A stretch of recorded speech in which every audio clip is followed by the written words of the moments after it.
Mesdames, Messieurs, chers téléspectateurs d'Africa 24, bienvenue. Merci de nous rejoindre dans cette émission, une émission qui reçoit aujourd'hui le secrétaire permanent pour la promotion de la microfinance au Burkina Faso, M. Fidèle Yamegou, est notre invité. Merci d'avoir accepté notre invitation. Merci bien, M. Babilas.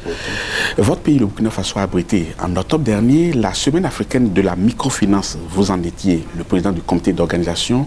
Mais une semaine pour la microfinance, ça répond à quel besoin? Notre pays, au regard de la situation et du contexte lié à l'insécurité, le fait de réussir une telle organisation est pour nous une victoire sur le plan diplomatique et sur le plan économique. Alors que 1000 personnes se donnent rendez-vous dans un pays, c'est sûr qu'il y a un intérêt. C'est quoi l'intérêt concrètement? La microfinance, surtout que quand on voit le thème que vous avez fait sur la microfinance et ODD, mais c'est quel intérêt concrètement pour vous que 1000 personnes partageant le même secteur se retrouvent dans un pays? L'intérêt, c'est surtout lié au séjour d'échange d'expérience de ces 1000 praticiens du secteur de la microfinance et de l'inclusion financière. Il faut reconnaître que le taux de pénétration en matière d'inclusion financière au niveau de l'Afrique reste faible.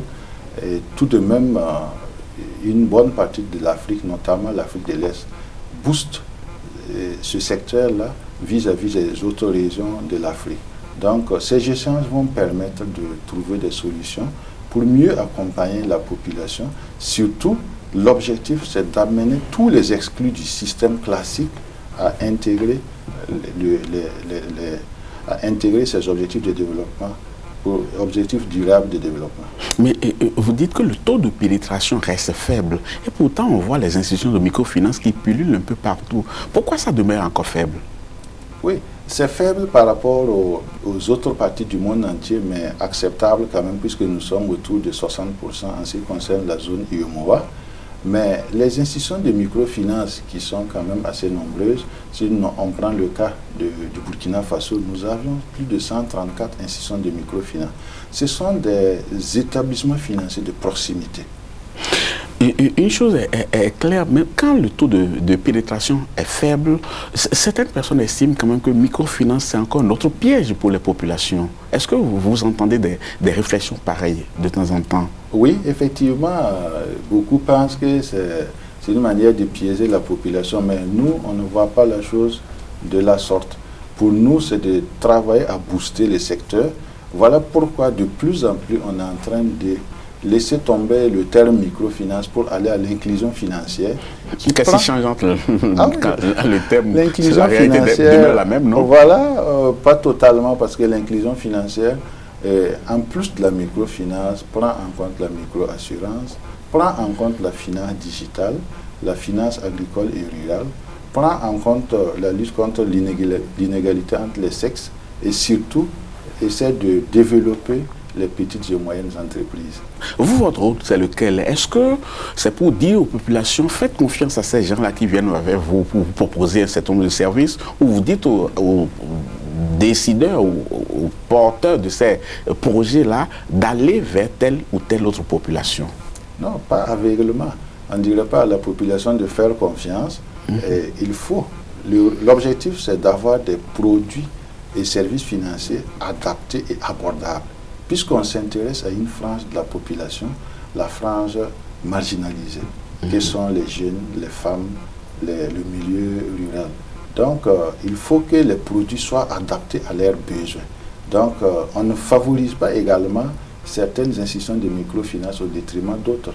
On fait une promotion globale, quitte à la population de savoir en tirer profit, est le plus important. À la rencontre de Ouagadougou qui s'est déroulée du 21 au 25 octobre dernier, le thème était intitulé « La finance inclusive au service des objectifs de développement durable ». Comment est-ce que vous faites la corrélation entre les deux, entre ODD et finance inclusive? En faisant cette corrélation, il faut noter que 5 objectifs sur les 17 des ODD sont pris en compte au niveau de la finance inclusive. Il faut bien sûr lutter contre la pauvreté. Il faut bien éradiquer les conflits sociaux et à travers cette finance inclusive et surtout l'adoption de nouvelles technologies. C'est vraiment un boom pour accompagner la plupart des institutions de microfinance à atteindre les objectifs de développement durable. Donc la finalité, c'est éradiquer la pauvreté. Mais de vous à moi, est-ce qu'on arrive à éradiquer cette pauvreté vraiment? Progressivement, lentement, peut-être sûrement, mais quand même, il y a toujours des zones d'ombre. C'est pas assez évident. Et on se dit quand même que, avec tout ce qu'on est en train de mettre en place comme dispositif, on pourrait peut-être progressivement lutter contre la pauvreté en Afrique. C'est une question complexe, lutter et éradiquer la pauvreté. C'est assez complexe. Mais la courbe de la pauvreté, est-ce qu'elle descend? Est-ce qu'elle chute désormais? Est-ce que la pauvreté n'est pas en train de monter un peu plus? Oui, on peut le dire ainsi, parce que depuis que de plus en plus on a des zones de conflit, la courbe de cette pauvreté est en train de descendre progressivement. Mais l'objectif, c'est de pouvoir rattraper. Vous voyez, il y a certains facteurs exogènes qui rentrent en ligne de compte. Et de plus en plus, avec ces déplacements massifs de population, c'est tout à fait difficile que beaucoup de gens ne puissent plus se nourrir convenablement comme il se doit. Revenons au cas du Burkina Faso que vous connaissez parfaitement bien.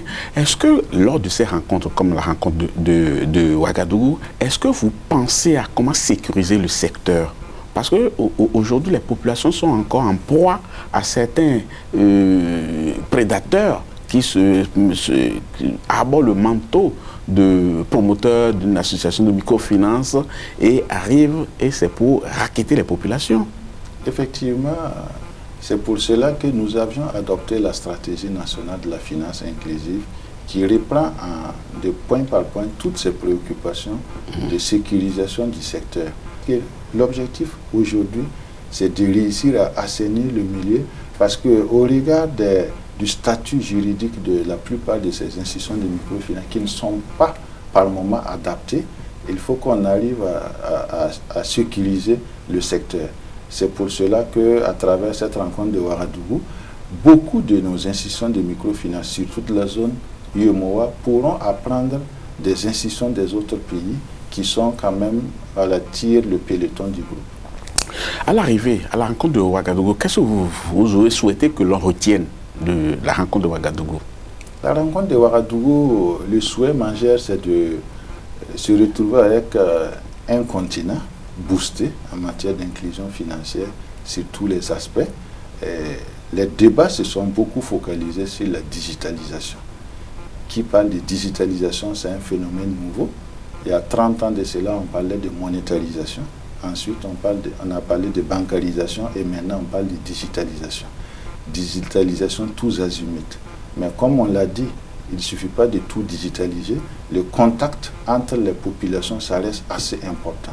Des pays sont en avance sur nous et ils ont échangé, ils nous ont montré leurs expériences à travers ce phénomène de digitalisation pour lutter contre la pauvreté à travers la finance rurale et agricole.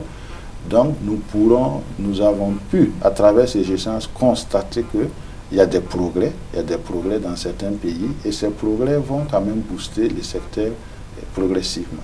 Mais quand vous parlez de digitalisation, on connaît quand même qu'il y a un maillon faible dans ce secteur parce que le taux de pénétration, parce qu'il dit digitalisation, on parle d'Internet et on sait que le taux de pénétration à Internet dans nos pays, ça demeure encore faible ou coûteux, un peu trop coûteux. Est-ce que cela ne constitue pas un frein pour l'évolution de ce que vous êtes en train de prôner? Oui, justement. Voilà pourquoi le secteur public doit beaucoup accompagner la mise en route des infrastructures de communication. Disons que c'est assez faible le taux de pénétration de l'Internet, mais nous sommes convaincus qu'avec le taux de pénétration de la téléphonie mobile, ça pourrait vraiment pallier un tant soit peu cette préoccupation liée à la digitalisation du système. Au niveau des banques classiques, le frein a été ne pas avoir de garantie à pouvoir produire à la banque afin d'avoir un financement, ce qui a créé un fossé entre les populations et ces institutions-là. Au niveau des microfinances, on a besoin d'un minimum de garantie quand même. Comment est-ce qu'on arrive à surmonter cette difficulté-là pour des populations qui n'ont pratiquement rien? Mais juste, ce n'est pas des garanties assez importantes comme au niveau des banques. Et il se trouve qu'il y a certaines populations qui ont juste besoin d'un appui de l'ordre de 50, 100 000, voire 500 000. Donc nous avions vu des institutions de microfinance qui ont juste demandé des garanties de moto ou des garanties de parcelles, pas des garanties d'une cour, mais juste une moto qui coûte à peine 500 000 francs pour pouvoir constituer une garantie. Donc ça s'adresse vraiment à une population pauvre, contrairement aux banques qui ont besoin de grandes garanties. Donc l'État se porte garant aussi à travers la mise en place d'un certain nombre de fonds, à travers les fonds de financement, pour également accompagner les institutions de microfinance à pouvoir accompagner progressivement cette population-là. Je suis sûr que vous avez un message pour les populations qui nous suivent et pouvoir faire cette émission. C'est tout à fait juste. On peut dire que pour ce qui concerne les statistiques à l'heure actuelle, nous sommes en train de dépasser les objectifs déjà fixés. La stratégie nationale de la finance inclusive du Burkina, adoptée pour une période de 5 ans, couvrant la période allant de 2019 à 2023, s'est fixé quand même un taux de l'ordre de 75% à l'horizon 2023. Mais à l'étape actuelle, nous sommes à 60%. Ces 60% concernent la population totale du Burkina Faso. Rapporté à la population adulte, ce taux atteint déjà les 70%. Donc nous osons croire avec satisfaction que nous pourrons quand même dépasser nettement ce taux de 75%, voire 80%. Merci beaucoup, Fidèle Yaméogo. Je rappelle que vous êtes secrétaire permanent pour la promotion de la microfinance et vous êtes le président du comité d'organisation de la Semaine africaine de la microfinance. C'était un plaisir de vous avoir dans cette émission. C'est à moi le plaisir. Merci beaucoup. Chers téléspectateurs, ce sera tout pour cette émission. Merci beaucoup de l'avoir suivi. Nous vous donnons rendez-vous très bientôt pour notre numéro. À bientôt.